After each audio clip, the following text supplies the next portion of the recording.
Has anyone else noticed why Gen Z is suddenly obsessed with the 1990s? They've brought back film cameras, baggy jeans, and now hacky sacks. Are young people craving a simpler world or just discovering our old nonsense? Well, that's what we're going to discuss here with Katie Natopoulos, a technology and culture correspondent at Business Insider, who did a story about this latest hacky sack trend. Katie, welcome to the show. Thanks for having me. I got to start with an anecdote here. I was at my local coffee shop. The 22-year-old or 25 Gen Z barista, he's wearing this Grateful Dead tour shirt from the 90s. Okay. So I asked him about it. And he's like, yeah, I'm such a John Mayer fan. Do you like John Mayer? And I'm like, what? Like, you don't even know about Jerry Garcia and you're wearing this prop from the 90s looking anachronistic? Am I going wild here, or are kids just like pulling this stuff from the 90s and it makes no sense? Wow, that's like your own personal deadhead sticker on a Cadillac moment, right? Something like that, or on a Tesla. I don't know what. But yeah, it seems like Gen Z is like rediscovering the 90s. I've seen kids with like really cruddy digital cameras that are like half a megapixel. They're wearing the baggy jeans. Tell me about this hacky sack trend. Is it devil sticks next? God, I hope not. So the hacky sack trend, it sort of came onto my radar. It is literally blown up only in the last few weeks. It's happened. What I kept hearing from people was like kids came back from spring break and they were all in on hacky sack across high schools. It's high school kids. It's some college kids, but it's a big thing in high schools. I get from what I heard, I spoke to some kids. I sort of looked around. Part of it has spread by social media. It sort of started in the New England prep school, sort of lacrosse, jock, preppy groups there. And a lot of these kids would make like an Instagram page that would be for their school's quote unquote hacky sack team. Now, obviously the schools don't have hacky sack teams, but it was sort of a little bit of a tongue in cheek joke. They would expand, they would make like a whole league for all these different schools, like competitions of hacky sacks. And obviously, again, these are not real leagues. It was just sort of a tongue, like a little bit ironic. And it's partly by social media, has really spread across different schools all across the country now. And kids are playing hacky sack again. The one snag is that it is blown up so fast and become so popular that kids are having a lot of trouble actually buying hacky sacks because... You're telling me hacky sack production is not high enough to meet demand?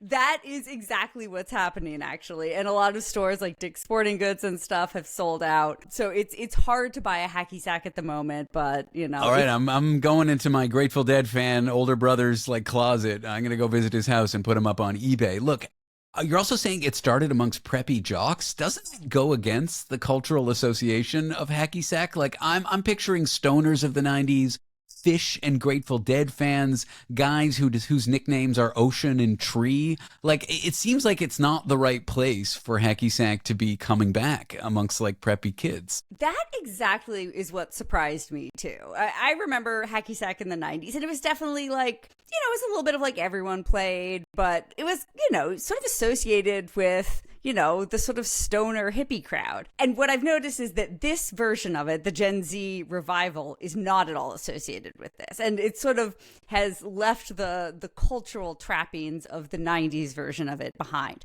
which I think is a little bit interesting considering what you were saying, that like a lot of Gen Z is very nostalgic for, you know, oh, these trends have come back, they're back in vogue. But the way they're doing this particular one has almost nothing to do with the sort of cultural relevance as it existed in the 90s. It is infuriating. I'm sorry. I don't mind the other trends of like Gen X. And I guess I'm an elder millennial. It was kind of like dying when I entered the, you know, age where pop culture trends. I was more like Pogs. Okay. Wait, are Gen Z bringing back Pogs? Well, Pokemon is huge. Okay, now. yeah, that was actually become like a really big financial force, but that's for a different day. All of this aside with the hacky sacks, because it is ridiculous, Gen Z is kind of bringing back things from that era, like film cameras, the baggy jeans, like I said, vinyl. I've seen kids with flip phones, trash digital cameras that take terrible pictures with that horrible flash.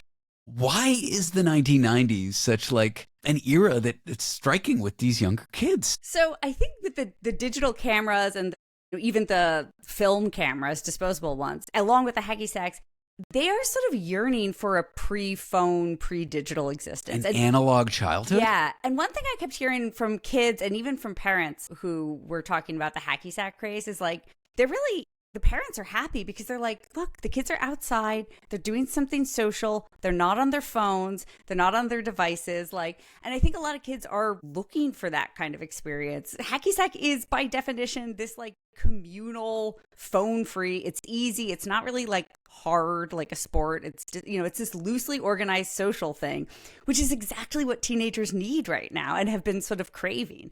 And I think that they are looking back to the 90s and, what would high school have been like before we all had phones? Every now and then a video will go viral that's, of like, this is what high school looked like in the year 1997 or something. And people will be like, wow, that looks amazing. And so I think like there's a little bit of that is teenagers are kind of craving that. They're starting to feel some resistance to their phones. That existential dread of standing alone in the school hall in like the early 2000s, late 90s for me, where I can't find my friends and I'm alone. I don't have a phone to look at. I feel like I learned about myself in those moments. Is that what the kids are yearning for? Like these moments that are phone free? I mean, I think, yeah, I guess so. I think they're probably not looking for those like existential dread moments. I was thinking back the other day how a lot of my high school memory is like late at night realizing I had forgotten a textbook I needed and like calling friends to try to borrow it. And I think now their stuff's all online. Like that problem is solved. That's good. Yeah. But yeah, I think that they, they're looking for connection in real ways. And I think the hacky sack thing is, it's a little bit tongue in cheek. They know it's kind of this silly retro thing and they're doing it a little bit funny because it is like, it's inherently funny, right? Like you look kind of goofy when you're doing it. It was funny then. Yeah, exactly. We made fun of the Gen Xers who did it then. We had a lot of stereotypes about them. Not so positive. This idea that parents are thrilled about it. Like usually parents and older folks hate youth trends, but yeah, you're right. So there's something about go outside, be with your little community, have fun, kick the ball around or the sack around rather than sitting at home doom scrolling by yourself and then feeling lonely. Yeah. And I talked to one mom who's a Gen Xer herself and she's like, I remember playing hacky sack in college. And like, it cracks me up that my kids are doing it. And one thing I was like, well, have you showed them your moves yet? And she's like, not yet. But I mean, I think that she feels really positive about it, that like, she's like, I'm just so glad they're doing something other than looking at their phones and, good for them. And also it's funny that they're doing this after so long. It's something that the Gen X parents remember. All right. Gen Zs, if you want to be into 90s or late 80s culture, that's fine. If you get into the Grateful Dead because of John Mayer, I'm angry with you.